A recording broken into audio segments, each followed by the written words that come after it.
Start off this game with an AK-47. Oh, this gun's so powerful. Oh, teammates blowing up a truck. That's nice. Oh, there's two. Package for you. Special delivery. Double kill. The UPS. I'm going postal. What's going on, guys? It's RenegadeGNinja here, and I'm going to talk about some new Black Ops 2 information that I just learned about. I learned it from Raw Instinct's channel, so props go out to him for the information. Apparently, it was leaked at E3. They weren't supposed to talk about it, but they did. But the created class system is a little different than what it's been. They've pretty much torn it down and redone the whole thing. Up until now, you get like perk tier 1 and 2 and then 3, and those you can only pick one perk out of those tier slots, and then you have a primary weapon choice and a secondary weapon choice and an equipment choice, and you get choices for all that stuff. But apparently in the new Black Ops 2, whatever, the new Black Ops, they have this system where it's allocated points instead. So say you have 10 points, well, you can use those 10 points any way you want. You can use them for 2 primary weapons. You can use them for a primary weapon and a perk, or you can run around with 5 perks and run with no equipment.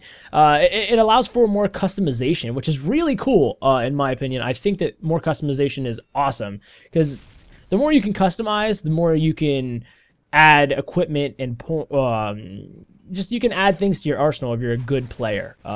Have more tools at your disposal, which is really cool.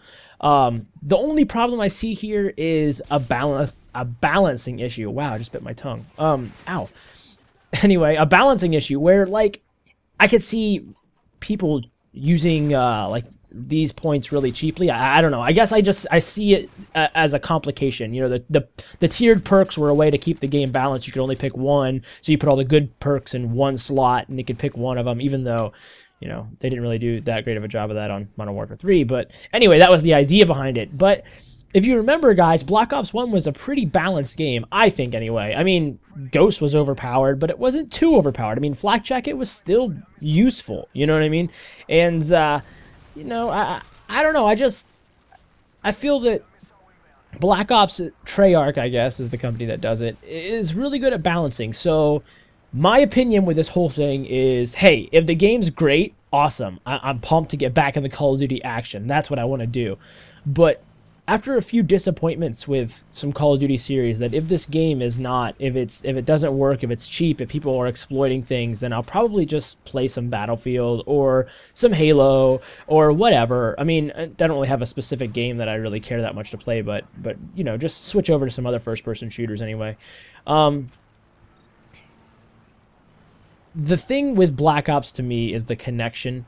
Black Ops connection was terrible. It really was. In World at War, their connection was terrible. So I don't know if Treyarch has a hard time with getting really good connections or minimal connection issues. I guess I'm stumbling through this whole thing, but you guys get the idea. Look at this. I can just see the red on his hat on my screen. I don't know if you can see him on YouTube, but anyway, their connection issue. Anyway, if it's how it was in Black Ops, where I'm rolling in 4 bars, and yet every time I run into a 2-bar guy, he can kill me no problem, even though I'm shooting him in the back. You know, if that's the kind of issues that are going to be, I can't play games like that. It's too frustrating. Black Ops, I loved that game. I loved it, but the connections really, really hurt that game for me. So I'm just praying that they fix the connection problems and maybe give it connections like Modern Warfare 2 had great connections, and you know, Modern Warfare 3 isn't terrible. So if they can kind of fix the connections, I'll be super pumped about that. I actually, guys, want to do a series on what I want to see in Black Ops 2.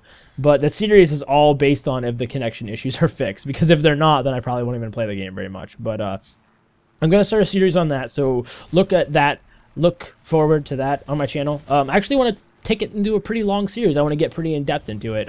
If you guys are Call of Duty fans, then you'll appreciate me getting all into it and not just doing a basic skim. And I don't know if you saw what I did there.